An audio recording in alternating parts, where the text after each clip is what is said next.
നീ രണ്ടും കൂടെ ചന്ദ്രയ്ക്ക് വരുമെന്ന് ഞാൻ ഓർത്തു. ചേട്ടാ ഒന്നും പറയണ്ട, ഞാൻ ഇറങ്ങാൻ വേണ്ടി എല്ലാം കംപ്ലീറ്റ് ചെയ്ത് വെച്ചു. അവിടെ ആ മാനേജർ ഒന്ന് പറയാം മീറ്റിംഗ് ഉണ്ട്, പിന്നെ അതിനും ഇരിക്കേണ്ടി വരും. നീ ചന്ദ്രയ്ക്ക് വരുന്ന രണ്ടായപ്പോഴും ഞാൻ ഒന്ന് സ്റ്റോപ്പ് ചെയ്തിരിക്കും. അപ്പൊ അവൾ ഇറങ്ങണതിന് മുമ്പ് ഏട്ടൻ ഇറങ്ങിയോ വീട്ടിൽ നിന്ന്? അവൾ ഉച്ചപ്പോഴും പണിയെല്ലാം തീർത്ത് പോയല്ലോ. ഏട്ടാ എന്നെ ബൈക്ക് എടുക്കാൻ. ഞാൻ ചുമ്മാ ഇങ്ങനെ ഇറങ്ങിയാണ്. ഇത് നാരങ്ങളും കുടിച്ചാലോ?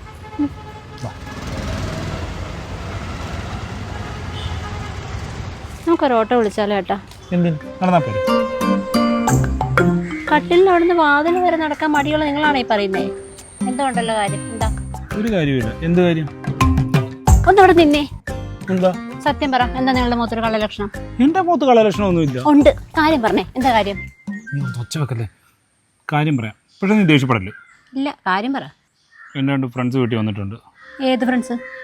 എൻ്റെ കൂടെ വർക്ക് ചെയ്യുന്ന ജോമോനും എൻ്റെ ഗേൾ ഫ്രണ്ടും. എന്തിന്? അതവർക്ക് ചുമ്മാ ഇരുന്ന് വർത്താനം പറയാം. അവർക്കിന്ന് ചെറ്റത്തരം കാണിക്കാനുള്ള സമയം കിട്ടാൻ വേണ്ടല്ലേ നിങ്ങൾ അവളെ ഉച്ചയായപ്പോൾ നേരത്തെ പറഞ്ഞു വിട്ടിട്ട് എന്നെ കൂട്ടാൻ ബൈക്ക് പോലും എടുക്കാതെ ഇങ്ങോട്ട് നടന്നു വന്നത് അല്ലേ? എന്തൊക്കെയായിരുന്നു? നാരങ്ങാവളം വായിച്ചായിരുന്നു, ഒരുമിച്ച് നടക്കുന്നു. എന്തിന്? നിങ്ങളോട് ഞാൻ പലവട്ടം പറഞ്ഞോട് ഈ വക ഫ്രണ്ട്സിലെ വീട്ടിൽ കയറ്റരുതെന്ന്. എടി അവർ ചോദിക്കുമ്പോൾ എങ്ങനെ നോ പറയുന്നത്? അയ്യോ, എന്ന് വെച്ചാൽ പുണ്യപ്രവൃത്തിയാണല്ലോ ചെയ്യുന്നത്.